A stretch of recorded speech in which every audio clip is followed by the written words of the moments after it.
Karibu katika gereza la siri la El Salvador. Je, hili ndio gereza la kutisha zaidi duniani? Wengine husema ukiingia hakuna kutoka.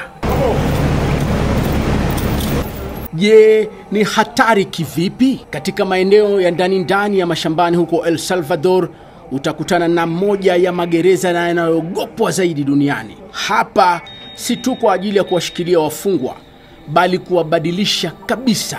Kutambua upo katika gereza hili, kwanza utakutana na wafungwa walio na michoro ya mwili, wamevaa vibukta na wamenyolewa vipara. Ni gereza kubwa la El Salvador mahsusi kwa wanachama wa magenge, na kila anaingia hapa hakuna anayerudi akiwa yule yule.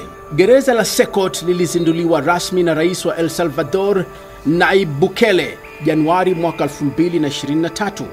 Lipo kilomita 74 kutoka mji mkuu wa nchi hiyo, San Salvador, na limekuwa ni ishara ya Rais Bukele ya vita vyake dhidi ya magenge. Kwa miaka mingi El Salvador imekuwa na kiwango cha juu sana cha mauaji yakisababishwa na magenge hatari kama MS-13 na Barrio 18.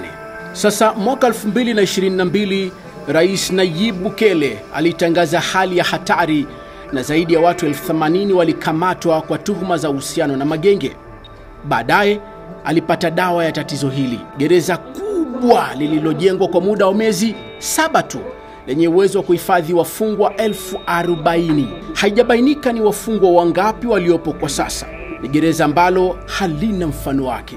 Wafungwa ndani ya gereza hili hawaruhusiwi kuwasiliana na watu wa nje. Familia nyingi zinatafuta jamaa zao kupitia video kama hizi. Sasa swali ni je, ndani ya gereza hili kuna nini?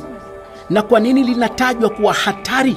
Gereza la Secot lipo eneo la mbali la Tecoluca. Limezungushiwa nyaya za miba, kamera, ndege za doria na minara ya ulinzi. Hakuna ruhusa wala ratiba ya ndugu kumtembelea mwenzake. Hakuna kutembelea mfungwa, hakuna simu, hakuna programu za kurekebisha tabia. Wafungwa hapa hulala juu ya chuma kilichowekwa sakafuni, wakichunguzwa kila saa na dakika, bila mawasiliano yoyote na dunia ya nje.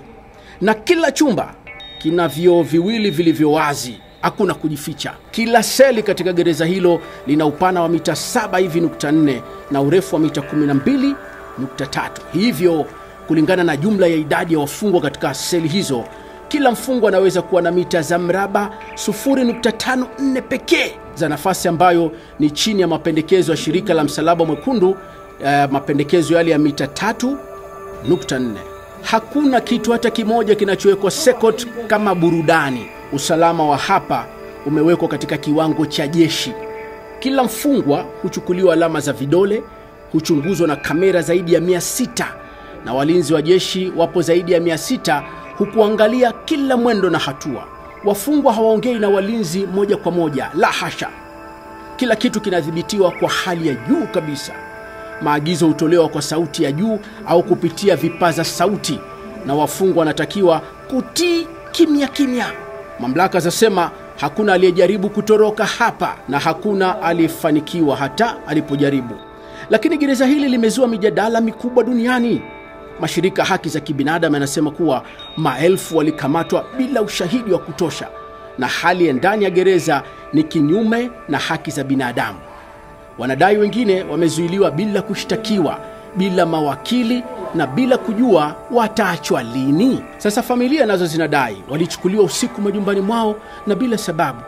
Lakini ukweli sasa ni huu: kiwango cha mauaji nchini El Salvador kimeshuka kwa zaidi ya 70%, na nchi hiyo sasa ni miongoni mwa nchi salama zaidi Amerika ya Kusini. Sasa kwa raia wengi, huyu Bukele ni shujaa. Januari mwaka 2023 watu 1,200 walihojiwa huko El Salvador, na 92% ya waliotoa maoni walimuunga mkono rais huyo. Wananchi wanahisi haya ni mabadiliko makubwa. Ndani ya Secot wafungwa hawana majina, hawana uhuru na hata mwanga. Wengine huita haya ni haki, wengine husema ni mateso. Lakini kitu kimoja dhahiri ni kwamba gereza hili limebadilisha kanuni za adhabu duniani, na pengine limebadilisha maana ya uhuru wenyewe. Je, ni jela gani nyingine unaijua ina mateso? Tupa maoni yako hapo chini.